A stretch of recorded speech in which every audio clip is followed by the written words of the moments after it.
पूरा तो हम सॉर्ट नहीं कर सकते हैं, तो भगवान तो नहीं है ये, मतलब ठीक है। मैं एमबीबीएस कर रहा था, एमबीबीएस कर रही थी, लेकिन यू टर्न लेके हमें पता नहीं कहाँ से एग्रीकल्चर की गली पकड़ा दी गई।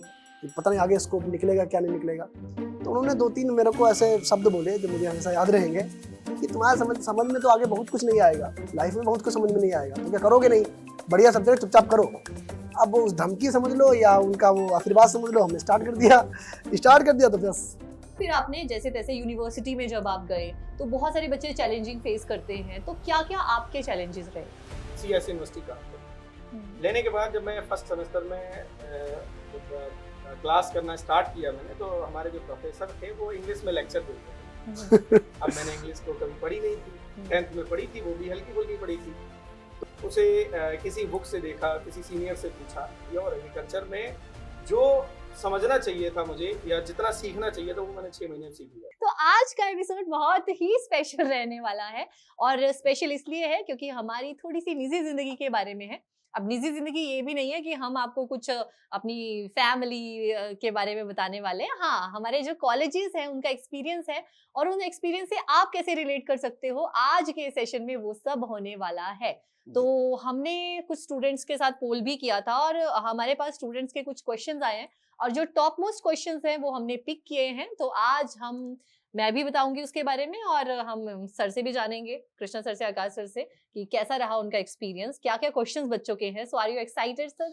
बिल्कुल। और पता है, मैं बता दूं कि जो भी आप लोगों के जो क्वेश्चंस आए थे, हम लोगों ने जब ये एपिसोड प्लान किया था त्रिकोण, तो हमारा मन था कि हम पहला ही जो एपिसोड रखें वो ऐसा रखें कि भाई थोड़ा ऐसा हो कि बच्चे हमारे बारे में जाने, ठीक है, और वो मतलब जो हमने चीजें फेस की हैं और वो हो सकता है इसमें फेस कर रहे हो, तो वो रिलेट कर पाए, एक बॉन्डिंग बन पाए। लेकिन स्टार्टिंग के 2 एपिसोड आपके लिए बहुत डिमांडेबल थे, वो दे दिए। तीसरा एपिसोड आपके लिए ऐसा ही होने वाला है, आपको काफी अच्छा लगेगा अगर आप कॉलेज लाइफ में वो चीजें फेस कर रहे होंगे तो।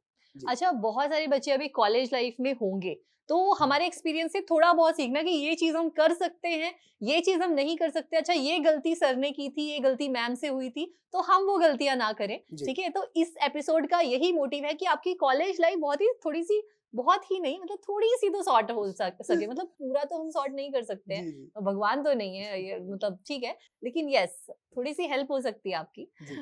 तो सबसे पहले तो हम स्टार्ट करते हैं। देखो, एग्रीकल्चर के हर उस बच्चे की कहानी, ठीक है, ऑलमोस्ट सब बच्चों की कहानी, कि मैं एमबीबीएस कर रहा था, एमबीबीएस कर रही थी, लेकिन यू टर्न लेके हमें पता नहीं कहाँ से एग्रीकल्चर की गली पकड़ा दी गई है।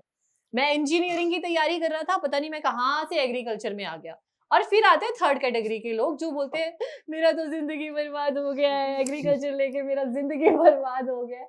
कुछ बर्बाद नहीं हुआ है भाई, दुनिया में सब कुछ खत्म हो सकता है, लोग खाना खाना और खाना उगाना नहीं छोड़ सकते हैं। तो अगले टाइम में जो स्कोप है वो एग्रीकल्चर का ही है, अभी भी है। मतलब हाँ, अभी भी है। तो अभी जो स्कोप है वो तो हम डिस्कस कर चुके हैं। मैं वो फार्मिंग वाला स्कोप बोल रही हूँ, मतलब इट्स लाइक नेचुरल फार्मिंग, क्या क्या ऑर्गेनिक फार्मिंग, तो बहुत ज्यादा उसमें मतलब ऐसे बूम आ रहा है ना, धीरे धीरे। अभी पता नहीं है लोगों को इतना, इवन फार्मर्स भी अभी एजुकेटेड मतलब हो रहे हैं ना, एजुकेशन उनको प्रोवाइड हो रही है, एक्सटेंशन एजुकेशन जो है उसको बढ़ावा मिल रहा है। तो हम भी जानते हैं कि आप दोनों क्या, मैं भी बताऊंगी कि हम एग्रीकल्चर में कैसे आए। तो सबसे पहले शुरुआत करते हैं हम कृष्णा सर से। सर, आप एग्रीकल्चर फील्ड में कैसे आए? ये थोड़ा सा अजीब है। बेसिकली मेरे भैया पढ़ाते थे 9th और 10th के लिए मैथमेटिक्स पढ़ाते थे, और उसी स्कूल में मैं पढ़ता था। तो उनको तो अच्छे से पता था कि मेरा मैथ बहुत कमजोर है, और साथ ही साथ में बायो भी वो भी अच्छा नहीं था। तो उन्हें एक ही ऑप्शन दिखा कि एग्रीकल्चर दिला देते, उसमें ऐसा मैथमेटिक्स जैसा और बायोलॉजी जैसा कुछ होता नहीं है। और दूसरा उन्होंने पक्ष देखा कि उनके दोस्त के चाचा जी बैंक में जॉब कर रहे थे, एएफओ ही हाल ही में बने थे वो, तो उन्होंने भी सजेस्ट कर दिया कि अपने छोटे भाई को जो है एग्रीकल्चर दिला दो। और मेरे से तो पूछा भी नहीं, है ना। उन्होंने स्कूल का फॉर्म भर दिया, फॉर्म भरने के बाद एक टेस्ट हुआ, मैं चला गया, 2-3 सवाल पूछे उन्होंने कहा ठीक है अभी कल आ जाना। उसके बाद ऐसे ही हो गया बस, जबरदस्ती से।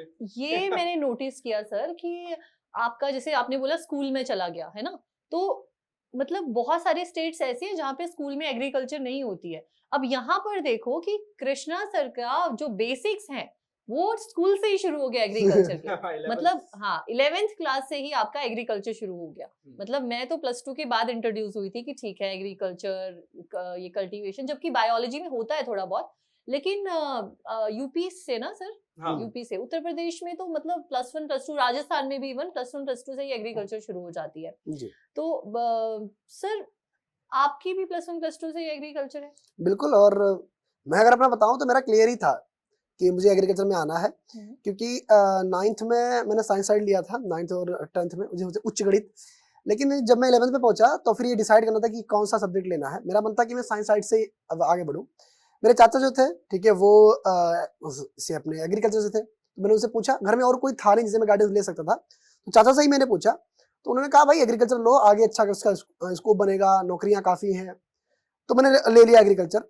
अब स्टार्टिंग के एक दो महीने तक कुछ समझ में नहीं आया, ठीक है। अब जब कुछ समझ में ही नहीं आ रहा था तो हमने पूछा कि कुछ समझ में आ नहीं रहा है, तो क्या करें, चेंज कर दे, पता नहीं आगे स्कोप निकलेगा क्या नहीं निकलेगा। तो उन्होंने 2-3 मेरे को ऐसे शब्द बोले जो मुझे हमेशा याद रहेंगे कि तुम्हारा समझ में तो आगे बहुत कुछ नहीं आएगा, लाइफ में बहुत कुछ समझ में नहीं आएगा, तो क्या करोगे, नहीं बढ़िया सब्जेक्ट चुपचाप करो।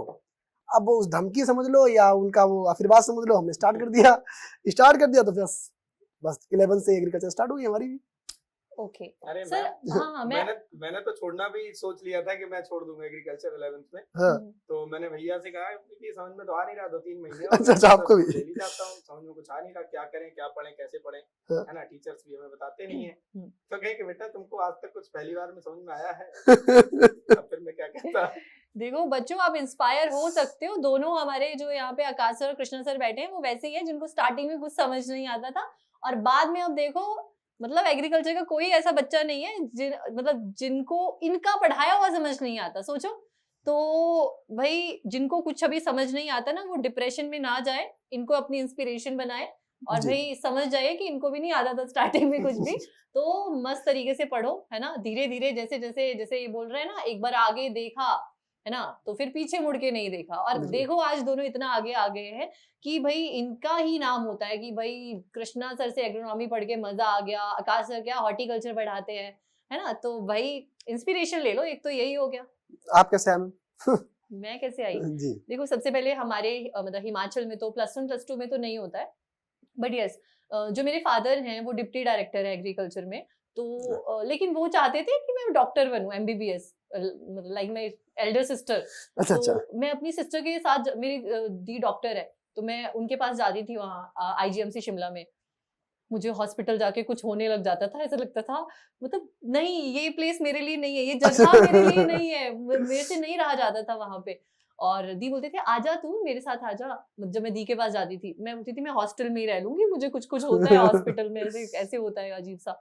तो बस उसके बाद नहीं हुआ मेरा मेरा पहले से ही वो हो गया था दिमाग में कि नहीं करना है, तो मेरा नहीं हुआ MBBS।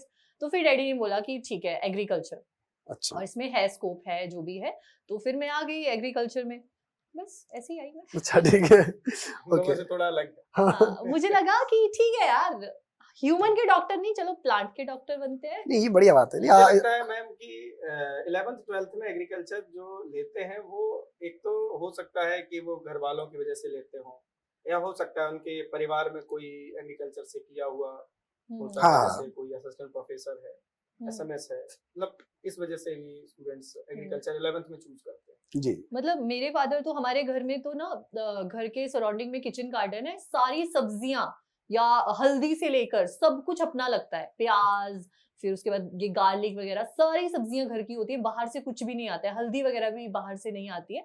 जी। तो बहुत फैसिनेटिंग लगता था। और मेरे डैडी ना वो नहीं होता सर, आप बताओ वो कुकर बिट्स में वो पूरी वाइन्स लगती है ना, तो हमारे घर के छत से लेके वो किचन गार्डन तक पूरा ऐसे होता था ऊपर, पूरा या वो पंडाल बन जाता ट्रेलिस, है ना, पूरा पंडाल बन जाता पंडाल ना पूरा पंडाल बनाते थे, नीचे कद्दू लौक की लटक रही होती थी। तो बहुत फैसिनेटिंग लगता था। तो इट्स लाइक कि मैं जल्दी कन्विंस हो गई थी डैडी से।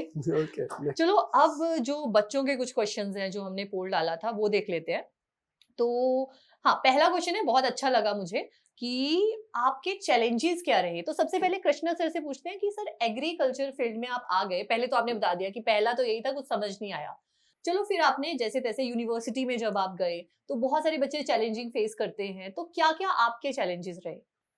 तो देखो बेसिकली मेरा यूपी बोर्ड से था 11th और 12th, और यूपी बोर्ड में जब एग्रीकल्चर 11th और 12th में होती है उसमें इंग्लिश नहीं होती है, हिंदी में प्योर पढ़ाई होती है। और पहली बात तो मैं फर्स्ट ईयर में बहुत ज्यादा, फर्स्ट ईयर 11th में ही बहुत ज्यादा प्रॉब्लम फेस करनी पड़ी थी, 12th से थोड़ा सा समझ में आने लगा। फिर मैंने तैयारी की, यूपी कैडेट एग्जाम दिया और उसमें मेरी अच्छी रैंक आई, उसमें एडमिशन लिया मैंने CS यूनिवर्सिटी कानपुर। लेने के बाद जब मैं फर्स्ट सेमेस्टर में जब क्लास करना स्टार्ट किया मैंने, तो हमारे जो प्रोफेसर थे वो इंग्लिश में लेक्चर देते थे। अब मैंने इंग्लिश तो कभी पढ़ी नहीं थी, 10th में पढ़ी थी, वो भी हल्की फुल्की पढ़ी थी, तो मुझे कुछ समझ में नहीं आता था। एक दिन समझ में नहीं आया, 2 दिन समझ में नहीं आया, ऐसे ऐसे 2-3 महीने हो गए मुझे कुछ समझ में नहीं आ रहा था। ठीक है, तो फिर मैंने क्या किया, डिक्शनरी का यूज करना स्टार्ट किया। ठीक है, छोटे छोटे जो टॉपिक जो वर्ड होते थे वो समझना स्टार्ट किया, गूगल पे सर्च करना स्टार्ट किया, उसे किसी बुक से देखा, किसी सीनियर से पूछा। इस तरह धीरे धीरे मैंने 6 महीने के अंदर जो है वो अंग्रेजी समझना स्टार्ट कर दिया। और एग्रीकल्चर में जो समझना चाहिए था मुझे या जितना सीखना चाहिए था वो मैंने 6 महीने में सीख लिया था। बिल्कुल। हाँ, तो सबसे बड़ा चैलेंज यही रहा है इंग्लिश का। सर ये होता है, बहुत सारे बच्चे, इवन अभी मैंने क्वेरी लिखी थी गरिमा की कि मेरी सबसे बड़ी समस्या इंग्लिश है, जो समझ कम आता है, ऊपर से सारे एग्जाम इंग्लिश में होते हैं। तो ये गरिमा का एक क्वेरी है, हमारे कमेंट्स में आया है। तो भाई ये चैलेंज थोड़ा सा मेरे लिए उल्टा था कि मैंने इंग्लिश से हिंदी पढ़ा। मैंने इंग्लिश में पढ़ा था यूनिवर्सिटी में, उसके बाद जब मैं बहुत पहले जब मैंने शुरू किया पढ़ाना, मैंने देखा बहुत सारे बच्चे हिंदी के भी हैं और डिमांड है कि हमें हिंदी में भी सारी चीजें आनी चाहिए। स्टिग्मा को वर्तिकाग्र बोलते हैं, इमैस्कुलेशन को विपुंसन बोलते हैं। तो ये मेरा इंग्लिश से हिंदी में आया। और आप दोनों से भी मैं कितनी बार पूछती हूँ कि अरे प्योर लाइन सिलेक्शन पढ़ा रही हूँ मैं और गूगल पे इसका शुद्ध रेखा चयन आ रहा है, तो ये तो नहीं हो सकता है, शुद्ध रेखा चयन तो नहीं हो सकता। उसके बाद वो कुछ आया कि शुद्ध वंश क्रम चयन, ऐसे करके। तो बहुत सारी चीजें हैं, परागण, पर परागण, मैंने भी बहुत कुछ सीखा। और अब ऑलमोस्ट मुझे भी इतना ही टाइम लगा, 6 महीने में मैं पूरा सीख गई। और अब तो मुझे एकदम से विभुंसन, परागण, पर परागण सब आता है। ठीक है, तो जो भी बच्चे हैं गरिमा, मुझे पता है कि थोड़ी सी दिक्कत आती है, लैंग्वेज का बैरियर रहता है, लेकिन अगर आप कोशिश करोगे तो कुछ ही महीनों में आप परफेक्ट हो जाओगे। और जो आपने सेकंड कमेंट में लिखा है कि सारे एग्जाम इंग्लिश में होते हैं, सभी एग्जाम तो इंग्लिश में नहीं होते हैं। आकाश सर जरा बताइए कि कौन कौन से एग्जाम है जो हिंदी और इंग्लिश दोनों में देखने को मिलते हैं। वैसे तो लगभग सभी एग्जाम हिंदी इंग्लिश दोनों में देखने को मिलते हैं। थोड़ा डिवाइड कर देता हूँ, जैसे कि जो रिसर्च के एग्जाम होते हैं, जैसे कि GRF वगैरह के जो एग्जाम है वो सिर्फ और सिर्फ इंग्लिश में ही होते हैं। MSc एंट्रेंस जो ज्यादातर है वो ज्यादातर इंग्लिश में ही होते हैं। बाकी जो जॉब के एग्जाम है, जैसे कि AFO का हो गया, या आपका UPSSC GTA हो गया, UPPSC हो गया, ठीक है, या BO का एग्जाम है, BHO का एग्जाम है, ठीक है, तो ये ज्यादातर कैसे होते हैं, हिंदी और इंग्लिश दोनों में होते हैं। ठीक है, तो इनमें ऐसी कोई प्रॉब्लम आती नहीं है। अब तो इफ्को ग्रिफ्को का भी ऐसा हो गया कि दोनों भाषा में हो रहा है। चलो हाँ। इसी के साथ मैं आपसे ये भी पूछ लेती हूँ कि आपके क्या चैलेंजेस रहे हैं। मेरा चैलेंज जैसे फन बताया सही भी रहा था। ठीक है, मुझे तो मतलब नहीं आती थी, क्योंकि 11th और 12th में नहीं होती है हमारे पास इंग्लिश। तो जब मैं फर्स्ट ईयर में आया था तो मुझे तो 2-3 महीने तक बिल्कुल समझ में नहीं आता, जैसे सर ने बताया। तो मैं क्या करता था, जैसे हमारे में बहुत से बच्चे ऐसे जो नीट के थे, ठीक है, तो उनको ठीक ठाक आती थी अंग्रेजी, तो मैं उनके नोट्स उनके पीछे पीछे भागते रहता था कि यार अपने नोट्स दे दो, तुमने सही लिखा होगा, क्योंकि प्रोफेसर तेज तेज पढ़ाते थे, वो नोट कर लेते थे। फिर मैं उनसे नोट डाउन करता था। 2 महीने तक मैं ऐसे करता रहा। फिर मैंने कहा यार ये तो सही नहीं है। लोगों ने बताया कि डिक्शनरी वगैरह यूज करो, मैं वो भी किया, वो भी अच्छा काम नहीं किया। फिर मैंने इंग्लिश को इंग्लिश में ही पढ़ना स्टार्ट किया। जैसे कि अगर टेलेज है, ठीक है, तो पहले मैं क्या करता था, टेलेज को पहले भूपरिष्करण ट्रांसलेट करता था, उसके बाद पढ़ना स्टार्ट करता था। लेकिन फिर मैंने इंग्लिश को इंग्लिश में ही पढ़ना स्टार्ट किया। धीरे धीरे हमारा कम्युनिकेशन इंग्लिश में होने लगा, और ऑटोमेटिक 6-7 महीने में, एक सेमेस्टर के बाद, तो सेकंड सेमेस्टर था, उसमें मेरे को ठीक ठाक आने लगा, समझ में आने लगा। क्योंकि अगर अब बच्चे यही गलती करते हैं कि इंग्लिश का हिंदी ट्रांसलेट करते हैं, फिर पढ़ना स्टार्ट करते हैं। एग्रीकल्चर को आप जो इंग्लिश में है, आपको वैसे ही पढ़ना स्टार्ट करो, क्योंकि नेक्स्ट सेमेस्टर, फिर नेक्स्ट सेमेस्टर, फिर नेक्स्ट सेमेस्टर आपको वही वर्ड बार बार देखने को मिलेंगे, आपको ऑटोमेटिक समझ में आने लगेगा। बिल्कुल सही बात है। जी। सो मुझसे तो कोई मेरे चैलेंजेस पूछ नहीं रहा है। जी, आप बता दीजिए। मेरे इतने चैलेंजेस रहे नहीं है, लेकिन जो मेरा चैलेंज था ना वो अलग लेवल का था, तुम रिलेट नहीं कर पाओगे, पर मैं तुम्हें बता देती हूँ।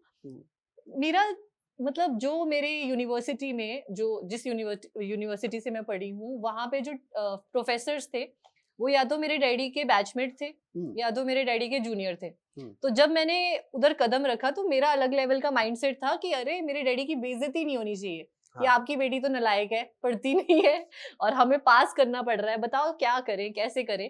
तो मेरे दिमाग में अलग ही माइंडसेट चला हुआ था, मुझे औरों से कुछ था ही नहीं। उसकी वजह से क्या हुआ कि फर्स्ट क्लास में ही मैंने अपने टीचर ने जैसे लेक्चर खत्म किया, वो जाने लगे सर, और मैंने बोला सर नोट्स। तो सारे मुझे ऐसे देख रहे हैं कि मतलब बहुत अपने आप को बन रही है, नोट्स मांग रही है। पढ़ने वाली बन रही है। पढ़ने नहीं, वाली हम बन लोग भी रही ऐसा है। बोलते रहते हाँ, थे। कि नोट्स चाहिए, पहले ही दिन नोट्स चाहिए। और फिर सर ने मुझे बोला कि अभी लेक्चर कंप्लीट नहीं हुआ है, तो जब होगा तब आपको मिल जाएंगे। तो मैंने कहा सर जितना आपने पढ़ा है उतना मिल जाएगा। अभी मैं सोचती हूँ कि मैंने ऐसा क्यों बोला, मतलब उस टाइम होता है ना, आपका एक माइंडसेट थोड़ा मासूम, मतलब पता नहीं चलता क्या बोलना है, कहाँ बोलना है, बस एक ही वो है कि डैडी को प्रूव करना है और मतलब फर्स्ट डे से ही पढ़ना है, सब रिवाइज करना है। तो इससे बस ये है कि ठीक है इतना भी मत करो, लेकिन जो जो आपको पढ़ाते जा रहे हैं एटलीस्ट आपको पता होना चाहिए कि आपने कौन सा टॉपिक किया है, साथ साथ में थोड़ा बहुत लिखते जाओ। सही तो बात है। उससे आपकी प्रिपरेशन, और मुझे सच में इसका बेनिफिट हुआ है। अगर आप जो चीज़ टीचर ने पढ़ाया है, एटलीस्ट आप ये लिख लेते हो कि आपने क्या-क्या चीज़ें पढ़ी हैं। जैसे आज आपके टीचर आए और उन्होंने बोला आज हम मिनरल्स पढ़ेंगे, है ना? या आज हम जो है वो मैंगो पढ़ेंगे। तो आप मैंगो लिख लो उस पे, ठीक है? मैंगो। उसके बाद बीच में उन्होंने कुछ ऐसी चीज़ बताई इंटरेस्टिंग सी जो वो बहुत इंटरेस्ट से पढ़ा रहे हैं। मतलब वो इंटरेस्ट से पढ़ा रहे हैं तो एग्ज़ाम में आ सकता है क्योंकि वो उस क्वेश्चन को पसंद कर रहे हैं। तो लिख लो उसको फटाक से, 1-2 लाइन तो लिखनी है आपको। जब आप घर जाओगे या जब भी आपको नोट्स मिलेंगे तो आप रिलेट कर सकते हो कि अच्छा इस पे ज्यादा फोकस किया था इस पे, और ये चीज मैंने की और मुझे तो रिजल्ट मिल गया कि मैं तो आज गोल्ड मेडलिस्ट हूँ। बट सच में बहुत मेहनत करनी पड़ी थी और इसी वजह से मतलब ज्यादातर लोगों ने तो मुझे गलत ही समझा इसी वजह से कि अपने आप को बहुत पढ़ाकू समझती है। तो मतलब पता नहीं वो मेरे बैचमेट्स देखते होंगे अभी मुझे कि नहीं देखते होंगे, बट आप सबको पता नहीं, एक होता है ना डोंट डोंट डोंट जज अ बुक। डोंट जज the book by its cover. तो वही वही हो गया, थोड़ा सा कम्युनिकेशन गैप हो गया, मैंने कभी बात भी नहीं की। बिल्कुल। आप दोनों तो फ्रेंड्स रहे हो ना सर, आप अपने हाँ। फ्रेंड्स के बारे में बताओ कि फ्रेंड्स होना कितना जरूरी है। हुँ। वैसे मतलब हमारी दोस्ती बहुत अच्छी थी नहीं, और ऐसा नहीं कि लड़ाई थी लेकिन सर भी पढ़ाते थे, मैं भी पढ़ाता था। तो हमारी दोस्ती ऐसे स्टार्ट हो गई कि हम फिर कहाँ पढ़ाने जा रहे हो? अच्छा वहाँ पढ़ा रहे हो, कैसा चल रहा है? वगैरह-वगैरह। तो जब हम लोग मतलब टीचिंग लाइन में आ गए, तभी से हमारी दोस्ती अच्छी स्टार्ट हो गई। फिर हाँ, विज़न एक जैसे लगने लगे कि यार आपका क्या विज़न है? अच्छा सर का भी यही था कि यार आगे चल के पढ़ाना ही है मेरे को। मेरा भी यही था कि बच्चों के लिए क्या-क्या और अच्छा होना चाहिए, क्योंकि सेम प्रॉब्लम काफ़ी फेस की थी। तो काफ़ी विचार मिल गए। जो करियर के विचार थे वो मिल गए, तो अच्छी दोस्ती हो गई। तो कृष्णा सर, जैसे कि आकाश सर ने बताया कि हम इतने दोस्त तो नहीं थे कॉलेज में, तो हाँ। कॉलेज में आपका दोस्त कौन था? तो देखो दोस्त क्यों ज़रूरी होता है, कभी-कभी आपको अटेंडेंस लगवानी होती है। तो हम हमारी अटेंडेंस कैसे लगती थी, एक पेज में नाम लिख दिया, आए हैं बस ठीक है। तो अगर आपका दोस्त है तो आप नहीं भी जाओगे तब भी आपकी अटेंडेंस लग जाएगी। मीन्स आपको इंटरनल एग्ज़ाम में, एक्सटर्नल में प्रॉब्लम नहीं होगी, है ना? एग्ज़ाम सर क्या बोल रहे हो सर? तो चुप हो जाओ। आपकी यूनिवर्सिटी वाले सुनेंगे, वो बोलेंगे कि अच्छा नहीं, ऐसा नहीं। होता है यहाँ पे, उनके लिए प्रॉब्लम हो जाएगी नहीं, सर। नहीं, नहीं, हमने ऐसा किसी किया भी नहीं ना, तरह हमने से। किया नहीं नहीं ऐसा ना कुछ ऐसा। नहीं होता, कुछ नहीं होता। चलो आगे बढ़ते हैं, आगे बढ़ते हैं। नहीं, मैं ऐसा हमने किया नहीं कभी, ठीक है? लेकिन दोस्ती के नाम में तो मैं एक दोस्त को बड़ा क्रेडिट देना चाहूँगा, ठीक है? मेरा अभी भी बहुत अच्छे दोस्त है सुधांशु, अब तो हमारे साथ ही पढ़ाते हैं। सबसे ज़्यादा जो मेरी हेल्प की है, क्योंकि मुझे नहीं आता था बहुत ज़्यादा स्टार्टिंग में, मतलब क्योंकि वो नीट के थे, तो मेरे को इंग्लिश बहुत ज़्यादा नहीं आती थी। तो स्टार्टिंग में फर्स्ट ईयर में ही हमारी दोस्ती हो गई। हाँ, ये आप मुझे ज़रूर बता सकते हो कि क्लास में आप कभी सोए हो? मैं तो आप मैं मैं 2-3 बार सोया हूँ। प्रैक्टिकल क्लास में ऐसा होता था, काफ़ी बार मेरे को नींद आ जाती थी, क्योंकि वो कुछ नहीं हो रहा है, तो थोड़ी देर सॉल्यूशन बनाया, फिर बैठ के सो गया जाके। का सर जो एक्सटेंशन पढ़ाते हैं उसकी क्लास में सोया हूँ। नहीं, एक्सटेंशन मुझे एंटोमोलॉजी की क्लास में ज़्यादा नींद आती थी मुझे, ठीक है? कोई बात नहीं सर, अब एंटोमोलॉजी की क्लासेस देखना, नींद नहीं आएगी आपको। वैसे हाँ। आप तो मेधावी छात्रा थी, तो आप तो ऐसा कुछ हुआ नहीं होगा शायद। नहीं, बट एक बार मुझे गलती से हमारे ना डिफरेंट क्लासेस होती थी, हमें जाना होता था कि आज आपकी क्लास यहाँ नहीं वहाँ लगेगी। तो कभी-कभी पीछे बैठना होता था, तो 1-2 टीचर ऐसे थे उनकी आवाज़ ही नहीं पहुँचती थी पीछे तक। तो मुझे ऐसा लगता था कितना धीरे बोलते हैं, इनको टीचर किसने बनाया? इनको टीचर किसने बनाया? इनका जब इंटरव्यू लिया था, तो इनको रिसर्च में रखो तुम। यार हमें हमें क्यों टॉर्चर कर रहे हो? मतलब ऐसा लगता था कि यार माइक दे दो इनको, कोई स्पीकर लगा दो, पीछे तक आवाज़ ही नहीं पहुँचती थी। तो वो बहुत इरिटेटिंग हो जाता था। तब ऐसा लगता था कि छोड़ो यार, देखा जाएगा बाद में। पर हाँ, नींद तो ऐसा सच नहीं कि सो ही गए, वैसा वाला नींद तो नहीं आया। ओके, तो फिर तो आपने क्लास में बंक भी मारी होगी जब सोए हो, तो बंक तो इज कॉमन। हाँ, मेरा तो कॉमन था। एलिमेंट्री मैथमेटिक्स हमारे सेमेस्टर में था एक में, जो कि मुझे समझ में नहीं आता था, बिल्कुल नहीं, क्योंकि हमने कभी मैथमेटिक्स पढ़ा नहीं था, तो वो नहीं आता था। उसकी क्लास हम लोग जैसी हमारी क्लास छूटती थी, जस्ट दूसरी एलिमेंट्री मैथमेटिक्स ही होती थी क्लास, तो हम लोग बगल वाले क्लासरूम से ऐसे साइड से होकर निकल जाते थे, मैं और मेरे दोस्त सब। अटेंडेंस लगाने के बाद ना? नहीं नहीं, उसमें जरूरत ही नहीं थी, उसमें कभी अटेंडेंस की डिमांड थी नहीं, तो हम लोग कभी गए नहीं। और आप बताओ अपने बंक के बारे में। मैंने इथिक्स की क्लास में काफी मारा है, क्योंकि वो नॉन क्रेडिट था तो बहुत ज्यादा आवश्यकता थी नहीं, और वो बड़ी ज्ञान बहुत ज्यादा मिलता था उसमें, तो वो मेरे से बर्दाश्त हो नहीं पाता था। सर के पास तो ऑलरेडी बहुत एथिक्स थे। नहीं नहीं नहीं, तो मैंने उस क्लास में मारी है, बाकी मैथ की क्लास में भी मैंने बंक मारा है यहाँ। ओके, तो ये तो बंक मारा कि आप अपनी मर्जी से गए, है ना? कभी क्लास से निकाले गए हो? बीट साइंस की क्लास से मैं निकाला गया। ऐसा क्या कर दिया? और आप बीट साइंस पढ़ाते हो अभी? जिस क्लास से आप निकाले गए वो सब्जेक्ट आप पढ़ाते भी हो ना? एक्चुअली क्या था कि सर पढ़ा रहे थे और मैं बातें कर रहा था, अपने हॉस्टल की बातें। कल क्या किया तुमने? अच्छा अच्छा, यहाँ गए थे, ये हमें भी ले चलते। तो सर चल दिया आपने उन्होंने। ये किससे बातें की मतलब? हमारे दोस्त ही थे। So sad. सहेली नहीं थी सर? सैली वाली इनकी रही नहीं है। और क्या आप? फायदा, इस शो में अभी मैं रो दूंगा तो। नहीं, मैं अगर अपना बताऊं तो मैं पैथोलॉजी क्लास में निकाला गया हूँ, ठीक है, और उसमें वो सर थे, मतलब उनका नाम मुझे याद नहीं आ रहा, तो दूसरा अच्छा नाम याद अच्छा आ रहा है, ठीक अच्छा है। अच्छा, नाम नहीं लेना है। ठीक है, तो हम लोग क्या कर रहे थे कि एक दोस्त और था मेरा, मनीष, तो हम लोग आपस में बातें करने लगे थे, थोड़ा बहुत बहुत धीरे धीरे बोलते थे, उन्होंने देख लिया और उन्होंने 2-3 शब्द मेरे को अच्छे अच्छे बोले और क्लास से बाहर कर दिया।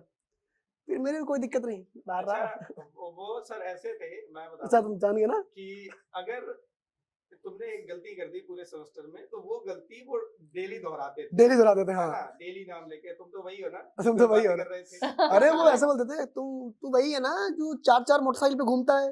भाई क्लास में बड़ी बेइज्जती करते थे, मेरी ज्यादा होती थी। एक बार मुझे याद है कि मैं दाढ़ी के बड़े मतलब वो थे कि दाढ़ी नहीं रख सकते तुम बिल्कुल भी, तो मेरी थोड़ी दाढ़ी बड़ी हो गई थी, तो उन्होंने बोला कि लखेरे वर्ड था उनका, दाढ़ी क्यों बड़ी किया है? मैंने कहा सर वो सावन चल रहा है ना, तो ठीक है, सावन के बाद भी दाढ़ी नहीं कटवाई, अब क्यों कटवा रखी है? मैंने कहा सर वो घर वाले मना कर रहे हैं। भाई जो उन्होंने बेइज्जती की मेरी, क्लास से बाहर कर दिया, तो 3-4 बार पैथोलॉजी क्लास में बाहर गया हूँ, मुझे याद है। पास कर दिया फिर सर ने? पास तो कर दिया था, सुना देता था पढ़ने में, पैथोलॉजी फिर याद कर लेता था मैं। चलो ये सब तो ठीक है यार, क्लास से निकाले गए, बंक मारा, जो भी है ठीक है, हम इस चीज से इंस्पायर तो नहीं कर सकते, नहीं, इंस्पायर इंस्पायर ये होना भी नहीं है। हाँ होना भी नहीं है, ठीक है, कोई बात नहीं, थोड़ा बहुत तो चलता रहता है। आप ये बताइए कि अब करियर के लिए सीरियस कब हुए थे आकाश सर? सीरियस मैं हो गया था सेकेंड ईयर में, मतलब फर्स्ट सेमेस्टर कुछ आ नहीं रहा था। सेकेंड ईयर में क्या हुआ था कि मतलब मैं अगर सच बताऊं तो फाइनेंशियल कंडीशन बहुत ज़्यादा अच्छी नहीं थी, ठीक है, तो उस वजह से क्या हुआ कि मुझे घर में पैसे लेना बहुत मतलब खराब लगता था, तो मैंने सेकेंड ईयर में पढ़ाना स्टार्ट कर दिया था, और उसी टाइम जब पढ़ाना स्टार्ट कर दिया था तो मेरे खुद के लिए खर्चे, कॉलेज की फीस स्कॉलरशिप से हो जाती थी, खुद के खर्चे पढ़ाने से निकल जाते थे। सेकेंड ईयर मैंने डिसाइड कर लिया था कि मेरे को ऐसे रिसर्च में जाना है और उसके बाद जा जाके इस तरीके से पढ़ना है। फिर फोर्थ ईयर बाद कुछ कंडीशंस बहुत ज़्यादा अच्छी नहीं रही, मैं टीचिंग लाइन में आ गया, और फिर टीचिंग लाइन में बहुत अच्छा हो गया, बच्चों ने बड़ा सपोर्ट दे दिया, बड़ा प्रेम दे दिया, तो ये अब कंटिन्यू कर रहे हैं। सेकेंड ईयर हो गया था परफेक्ट। Second year. आप सर? मैंने थर्ड ईयर में स्टार्ट किया था पढ़ना, जेआरएफ के लिए स्टार्ट किया था। थर्ड ईयर फोर्थ ईयर मैंने अच्छे से पढ़ाई की, सेकंड ईयर तक लेकिन मैंने वही पढ़ा था जो सेमेस्टर में पढ़ाया गया था, और थर्ड ईयर फोर्थ ईयर या अभी उन सब्जेक्ट्स में मुझे प्रॉब्लम है जो मैंने सेमेस्टर में अच्छे से नहीं पढ़े, हाँ। तो वो मेरी थोड़ी सी गलती रही है, आप लोग वो गलती नहीं करें। तो चलिए, ये तो हो गया हमारे और आकाश सर के बारे में। अब मैं प्रतिभा मैम से कुछ सवाल पूछूंगा, जैसे कि प्रतिभा मैम का मेन गोल क्या था? मेन गोल तो यही था भाई, पीएचडी करना है, जैसे कि स्टार्टिंग में बताया था कि भाई ह्यूमन डॉक्टर नहीं तो प्लांट के डॉक्टर बनते हैं, और भाई डॉक्टर आप तभी बन सकते हो, बहुत सारे बच्चे बीएससी के बाद ही अपने नाम के साथ डॉक्टर लगा देते हैं इंस्टाग्राम पे, डॉक्टर ये डॉक्टर वो, भैया आप डॉक्टर बनते हो पीएचडी करके, जब डॉक्टरेट करते हो तब आप डॉक्टर बनते हो। और जब अभी कुछ महीने पहले तक भी, जब तक मुझे ऐसे नहीं था कि मेरी डिग्री नहीं आई है, मेरा वाइवा होके चेक होके सब होके मेरे पास मेरी डिग्री नहीं है पूरी, है ना, जो पीडीसी वो होती है, तब तक मैं अपने नाम के साथ डॉक्टर नहीं लगाऊंगी। अभी भी मुझे थोड़ा-सा ऐसे लगता है कि यार मैं डॉक्टर चेंज करूँ, नहीं करूँ, डॉक्टर लिखवाऊँ अपने सेशंस में, नहीं लिखवाऊँ। बट येस, जो मेरा एम था और मेरे सबसे ज़्यादा तो मेरे फादर का सपना था, क्योंकि वो जो है उन्होंने तो बीएससी के बाद अपना agriculture extension officer, development officer, SMS ये करते-करते फिर वो डिप्टी डायरेक्टर बने। बट ही सेड कि भई अगर मैंने भी पीएचडी की होती तो मैं अभी हो सकता था कि हेड ऑफ द डिपार्टमेंट या ऐसे-ऐसे होता। तो मैं चाहता हूँ कि आप ये करो, तो आपको वो गोल है पीएचडी तक जाना है। तो मुझे ऑल क्लियर था कि पीएचडी तक जाना है, तो मैंने कभी अलग-अलग जॉब्स के बारे में कभी सर्च नहीं किया, मुझे कुछ नॉलेज नहीं था। उसके बाद जब मैं पीएचडी में मैंने अपना रिसर्च वर्क किया तो मुझे बहुत रिसर्च वर्क करते हुए ना उसकी वीडियो बनाना कि हाँ, मैंने सब किया, क्योंकि वहाँ पे फोटोग्राफ्स लगानी होती है ना कि आपने ये आपका एक्सपेरिमेंटल फार्म है, ये है। तो मैंने फोटोज़ के साथ-साथ वीडियोज़ बनाना शुरू किया। और वो वीडियोज़ मैंने इंस्टाग्राम पे डाला, फिर मैंने उसके बारे में बनाया कि ये ऐसा होता है, ये पॉलिनेशन ऐसे करते हैं, इसको इसके ऊपर पूरा मैंने प्रैक्टिकल वो बनाया। तो उससे क्या हुआ कि वो वीडियोज़ काफ़ी अच्छी चल गई, काफ़ी वीडियोज़ तो बहुत वायरल भी हो गई कुछ। तो उससे मुझे फिर इस लाइन में मैं आई, ठीक है? और जब मैं इस लाइन में आई तो जो मैंने कहा था ना कि मैं हॉस्पिटल जाती थी तो मुझे लगता था नहीं, ये प्लेस मेरे लिए नहीं है। जब मैं यहाँ आई तो मैं ऐसी थी, वॉव! ये प्लेस मेरे लिए है। और पीएचडी ठीक है, डैडी का सपना है और वहाँ से भी मैं क्या बनूँगी? असिस्टेंट प्रोफ़ेसर, प्रोफ़ेसर, ठीक है? अब वही सब चीज़ जो है मैं यहाँ पे कर सकती हूँ और मुझे बहुत ज़्यादा अच्छा लग रहा है, तो छोटी-सी ज़िंदगी है। और मैं ये सबसे कहना चाहूँगी कि छोटी-सी ज़िंदगी है, बार-बार नहीं मिलेगी, पता नहीं अगले जन्म में आप होता होगा कुछ अगला जन्म जैसा कुछ तो क्या बनोगे, है ना? तो भई जो आपको पसंद है, जो आपको अच्छा लग रहा है वो करो। तो मुझे ये चीज़ अच्छी लगी और फिर मैं यहीं की होके रह गई और मैं हमेशा यहीं रहना चाहूँगी क्योंकि मुझे यहाँ बहुत अच्छा लगता है। चलिए इस लाइन में सो रहना चाहेंगे आप। हाँ, जी। बहुत अच्छा लगता है, बच्चों का प्यार मिलता है, दिन बन जाता है, डेली का दिन बन जाता है। मतलब ऐसा कोई दिन नहीं है जब बच्चे अपना प्यार नहीं देते हैं, सपोर्ट नहीं देते हैं, तो मुझे बहुत ज़्यादा अच्छा लगता है यहाँ पे। अच्छा, मेरे मन में एक क्वेश्चन है सर, कृष्णा सर और प्रतिभा मैम आपसे भी है। मतलब आपसे कि आपका फेवरेट सब्जेक्ट कौन-सा था? मतलब जैसे ग्रेजुएशन में जाते ही फेवरेट सब्जेक्ट कौन-सा था? वो तो मेरा वही था जो मैं पढ़ाता हूँ, एग्रोनॉमी। अच्छा, आपका कौन-सा था?